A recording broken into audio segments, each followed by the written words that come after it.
लाडकी बहीण योजनेसंबंधी महिलांसाठी आली मोठी बातमी। आता जुलै ऑगस्टचे 2 हप्ते 3,000 रुपये जमा केव्हा होणार, हा महिलांच्या मनातील सर्वात मोठा प्रश्न। परंतु त्यासंबंधीची सर्वात मोठी अशी गुड न्यूज आपण घेऊन आलेलो आहोत। तुम्ही सुद्धा जर लाडकी बहीण असाल आणि तुम्ही सुद्धा जर हप्त्याची वाट बघत असाल आणि केव्हा हप्ता जमा होणार याची वाट बघत असाल तर तुमच्यासाठी सुद्धा ही सर्वात महत्त्वाची अशी अपडेट आपण घेऊन आलेलो आहोत। तर लाडकी बहीण योजनेसाठी महिलांसाठी मोठी खुशखबर ती काय आपण व्हिडिओच्या माध्यमातून जाणून घेणार आहोत। तुम्ही जर आपल्या चॅनलवर नवीन आला असाल तर चॅनलला लाईक, शेअर आणि सबस्क्राईब करायला विसरू नका, कारण मग अशीच नवीन माहिती तुम्हाला इथे मिळत असते। जर आपण बघितलं तर आपला आजचा महत्त्वाचा विषय आहे की लाडकी बहिणींना जुलै ऑगस्टचे 3,000 रुपये केव्हा मिळणार। जर आपण बघितलं तर महाराष्ट्रात चर्चेत सुरू असलेली सध्याच मुख्यमंत्री लाडकी बहीण योजनेसंबंधी मोठी अपडेट अशी समोर आलेली आहे। गेल्या महिन्यापासून जुलै ऑगस्टच्या हप्त्याची वाट ह्या महिला बघत आहेत। 2 महिन्याचा हप्ता एकत्र मिळणार की आणि खात्यावर 3,000 रुपये कधी जमा होणार याकडे लाखो महिलांचे लक्ष लागून राहिलेले आहे। दरम्यान मुख्यमंत्री देवेंद्र फडणवीस यांनी योजनेतल्या ई-केवायसी प्रक्रियेसंबंधी सुद्धा एक महत्त्वाची अशी अपडेट दिलेली आहे। त्यांनी सांगितले की मुख्यमंत्री फडणवीस यांनी जुलै ऑगस्टच्या हप्त्याची निश्चित तारीख जाहीर केलेली नसून त्यामुळे महिलांच्या लाभार्थी उत्सुकता आणि चिंता कायम आहे। सूत्रांना मिळालेल्या माहितीनुसार जुलै ऑगस्ट आणि 2 हप्ते एकत्रितपणे 3,000 रुपये देण्याची शक्यता आहे। मी तुम्हाला ते सांगितलं होतं की जुलै व ऑगस्ट हे 3,000 रुपये महिलांच्या खात्यामध्ये जमा होणार।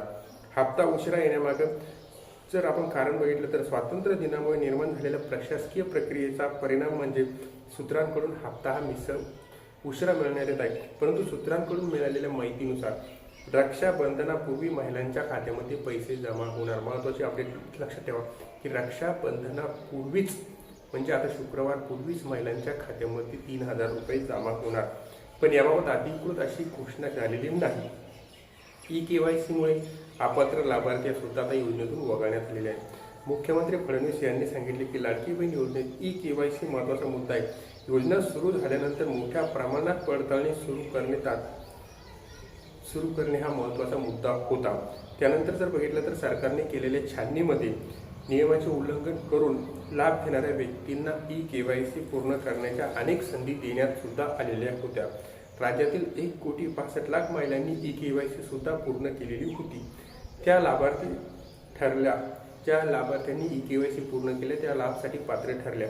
पात्र महिलांना नियमितपणे योजनेचा लाभ हा मिळत राहणार असल्याचे मुख्यमंत्र्यांनी स्पष्ट केलेले आहे। सरकारी कर्मचारी आणि पुरुषांवर काय कारवाई होणार यासंबंधी आपण जाणून घेऊया। योजनेचा लाभ घेणाऱ्या काही लाभार्थी कुटुंबाकडून आयकर भरला जात असल्याचे तपासणीत समोर आलेले आहे। म्हणजे काही महिला अशा होत्या की त्या योजनेचा लाभ घेत होत्या, परंतु त्याच कुटुंबासाठी त्या कुटुंबातून आयकर सुद्धा भरला जात होता। मग अशा महिलांवर आता कारवाई होणार आहे। म्हणजे पात्र नसून सुद्धा त्यांनी पहिलीच टीप दिली होती की आयकर भरणाऱ्या महिला या योजनेसाठी पात्र नाही, पण तरी सुद्धा महिलांनी लाभ घेतलेला होता। अशा महिलांवर डायरेक्ट कठोर कारवाई ही होणार आहे। त्यानंतर जर बघितलं तर आणि त्या महिलांचे तर नाव योजनेतून वगळण्यात आलेलंच आहे। शिवाय काही कर्मचारी सुद्धा आणि पुरुषांनीही योजनेचा लाभ घेतल्याचे आढळून आले। काही सरकारी कर्मचाऱ्यांनी तर लाभ घेतला, परंतु पुरुषांनी सुद्धा लाभ घेतलेला आहे ते सुद्धा समोर आले। त्यांच्यावर सुद्धा कठोर कारवाई करून घेतलेली रक्कम वसूल केली जाणार असल्याची माहिती सुद्धा मुख्यमंत्र्यांनी दिलेली आहे। म्हणजे त्या सर्वांवर कारवाई करून आतापर्यंत घेतलेल्या लाभाचे पैसे त्यांच्याकडून वसूल केली जाणार असल्याची माहिती सुद्धा मुख्यमंत्री देवेंद्र फडणवीस यांनी दिलेली आहे। तर महिलांसाठी मोठी बातमी म्हणजे आता जुलै आणि ऑगस्टचे 2 हप्ते 3,000 रुपये महिलांच्या खात्यात रक्षाबंधनापूर्वीच जमा होणार।